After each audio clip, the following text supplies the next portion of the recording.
Let's see if we can have a little bit of fun with this thing. Let's turn this off. Let's take our 50-watt slug and put it in there. We set the workbench up here the way I need it to be. Hello, hello, hello, hello, hello, hello, hello,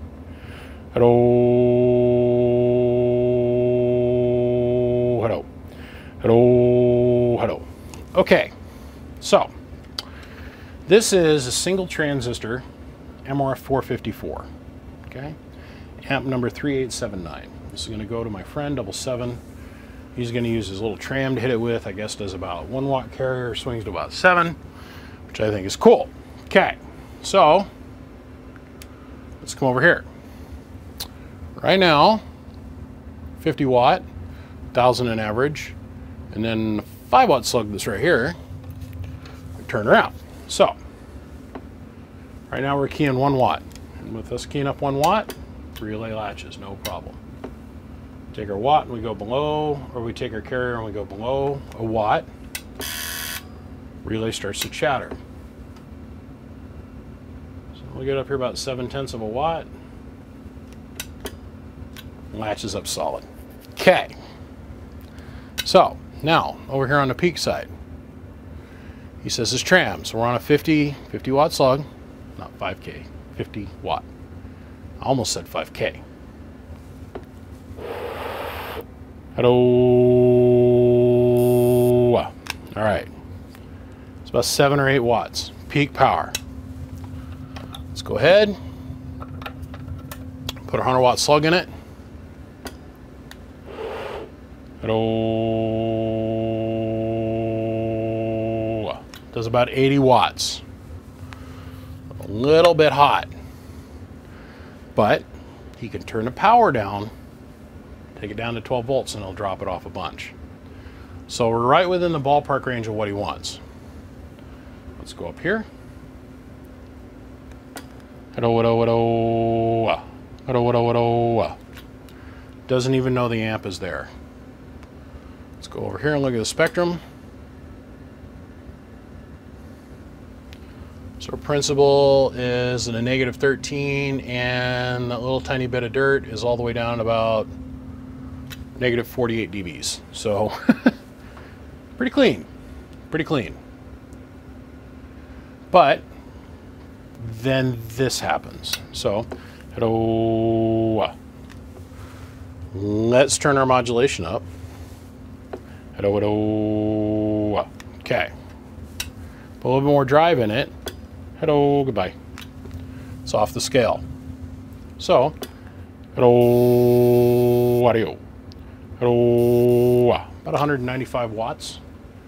Peak power with 30 watts of drive. This thing is cool.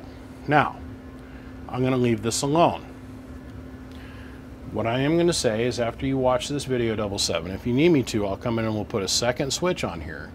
And I'll put a 5 dB attenuator bolted down to the heatsink inside this sucker, like right here on this 1 pill position, right here. And you can flip that switch up and it'll take 5 dBs of signal out of the front end of this thing. So we can tweak it so you can get down underneath 60 peak watts it is. But this is the first 1 pill mrf454 ever built. This, in my opinion, that transistor works better than a 2290, and the circuits that you need to support them, that drops right in and uses it like you don't even have to think about it. Just drop it in, don't have to change anything else in there, runs. So, okay, let's jump onto the 300 little driver over here. All right, so now on to amplifier number 2. This one's going to my buddy 300. This is amp number 3878.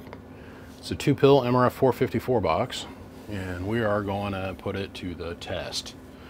So let's get right on to running it here. That is a 100 watt slug in peak, 1,000 in average, 5 watt slug in reverse. Yay. Okay. So, amp off.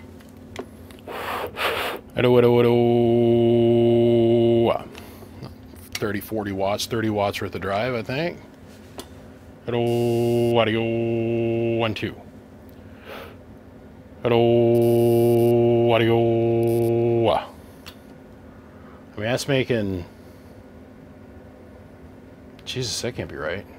Hello, hello, hello. Hello. 160 bird. This thing's working. I mean, it's working. Hello, 1 2 1 2 1 2 1 2 1 2. All right, 1 1 1 1 1 1 1. Here's our input tune. Hello, hello, hello, hello, hello, hello, hello, hello, hello, hello. Okay, good and low. Same as one pill, tight and clean.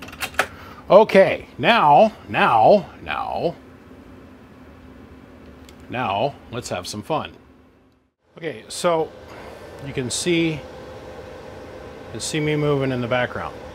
See them bright spots? We're looking down here at the FLIR, by the way. That's my heat reflecting in the cabinet. So let's spool ourselves up a little bit of a dead key here.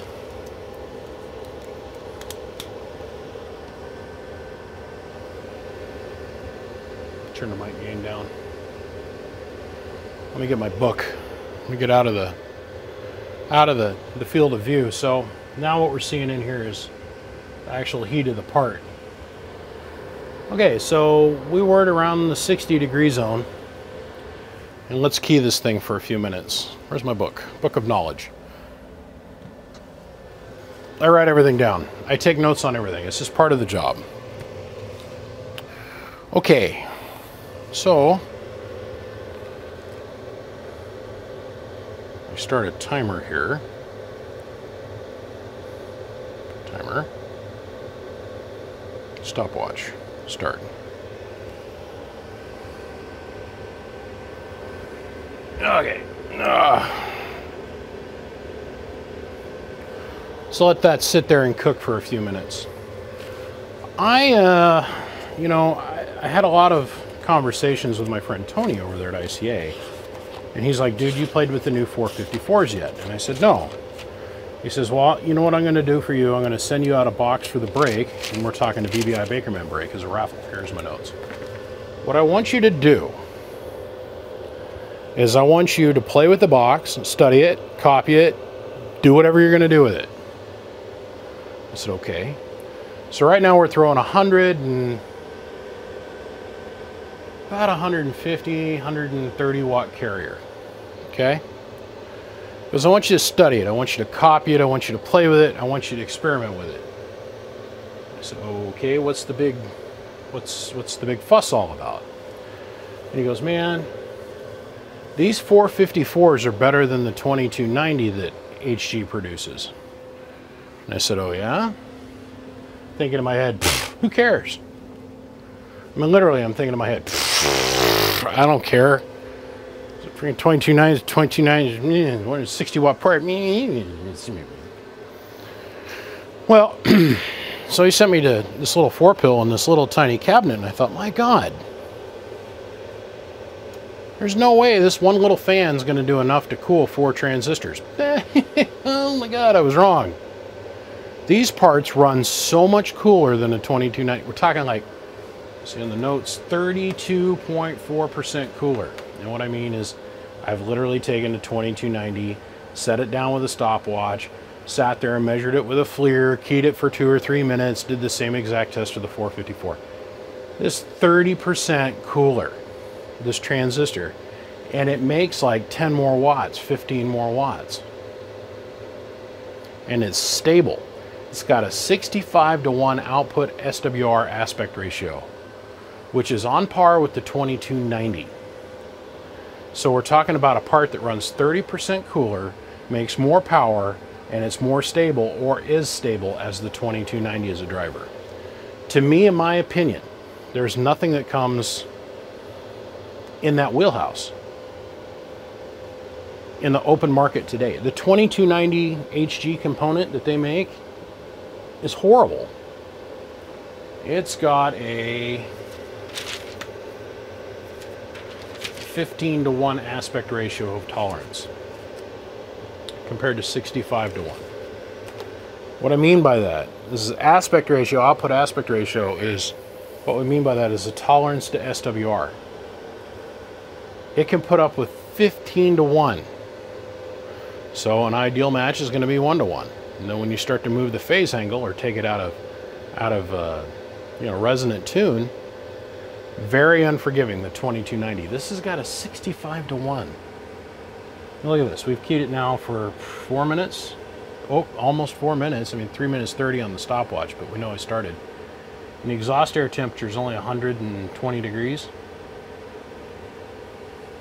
What, we're at room temp is 73 degrees. So we're picking up what?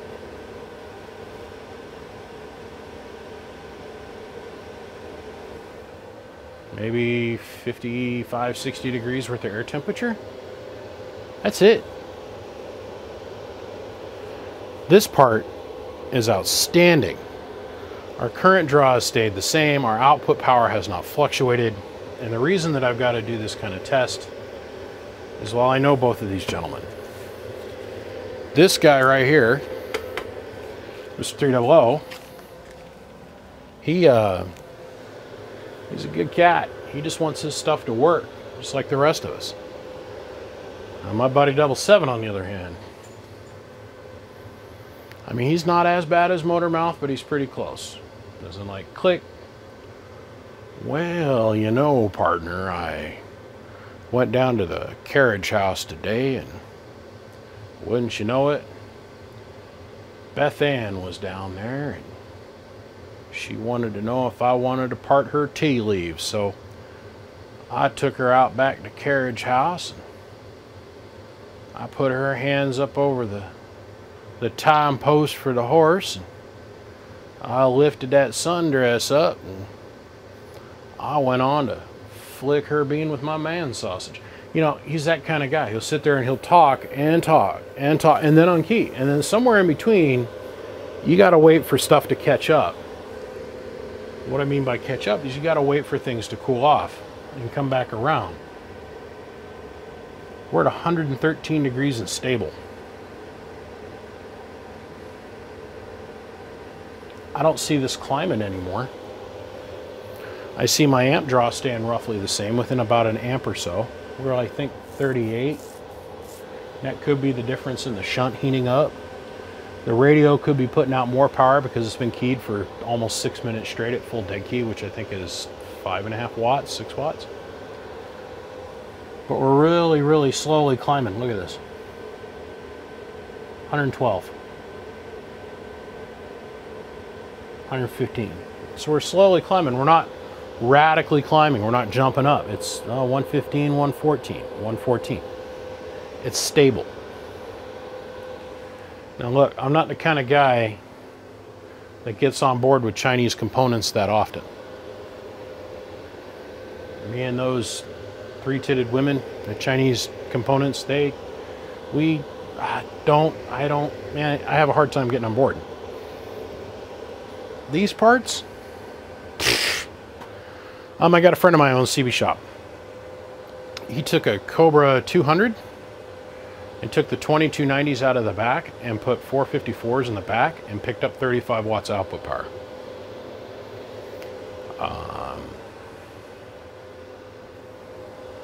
It's just, there's too many people showing up to the party all the time telling me that these 454s are outperforming the stock Toshiba 2290s, and they're having like 0 failure rates. I did that video where I sat there and I talked about, oh, we've come up a degree. I did the video where we sat and we talked about a 4-pill with one of these deals, and wouldn't you know it, like the next day, Tony calls me up and goes, "You bastard." I'm like, "What?" This is a guy that's already horribly on overload. Calls me and goes, "Man, I got to build 3 of them boxes." And everybody that I was involved in those, the guys called me, I told them to call them, I vouched for them. All 3 of those guys had got their boxes and they loved them. 12, 13, 1400 watts out of an 8-pill all the time, and that's with a striker driving it. This is incredibly sensitive. We're making almost 400 watts of power out of 2 transistors driven by a 30-watt radio. I mean, we get 500, 600 watts out of 2 2879s driven by a 2290. Much more sensitive. So the moral of the story is, even if he wants to take Beth Ann out behind a carriage house and flick her bean with his man sausage and tell the whole story on the air, I don't care if it's 300, I don't care if it's 77. When both these guys came to me and said, hey, they need a little bit of low-end help, I'm like, bink, light comes on, I got the part for you. Uh-oh, 117. Oh, it's gonna melt down. I felt very strongly and very comfortable with suggesting these two Chinese transistors. And they're cheap. They're relatively cheap. This doesn't have a horse cock blower on it, like you're not gonna go inflate a kid's bouncy house off this thing. It's relatively quiet, as you guys can hear. 117, so we've reached an equilibrium. So that means roughly the amount of heat getting put into the heat sink by the transistors is now fully in balance with the amount of air that we're moving through the cabinet, and it's at an insanely low temperature, 118 degrees. It's going to be as reliable as a Swiss watch. It's just food for thought. Now, I know a lot of you guys haven't been watching the YouTube videos, have been watching the numbers drop and drop and drop and slowly drop, and then, oh, we'll spike up a little bit, and then they drop and they drop, and then they spike up a little bit again. For you guys that do watch this video and do catch this little segment of knowledge, you are enlightened. To me, this is the best sub-driver transistor, 60 watt style transistor in the market right now. This mrf454. I mean, hands down. And it's a Chinese made part, and I have a hard time with that. I really do. But we took her out behind the carriage house and we flicked her magic bean with our man sausage. We'll take that 5 watt slug and we'll turn it around. That was with a 5 watt carrier going in.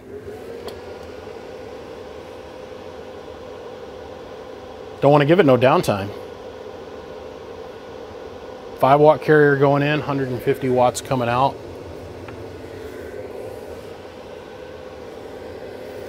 And almost want to take a 16 pill cabinet. Put like 10 of these bitches in a 16 pill cabinet. Or no, let's do 8. 4 per side. Man, your hating discontenter guy in town gets his hands on one of them. Puts a striker into that. You can sit there and play music till the cows come home if you wanted to. He ain't never burning down. Just saying. Just saying. So here we are about 3 minutes after this key down test. We're almost all the way back down to ambient room temperature.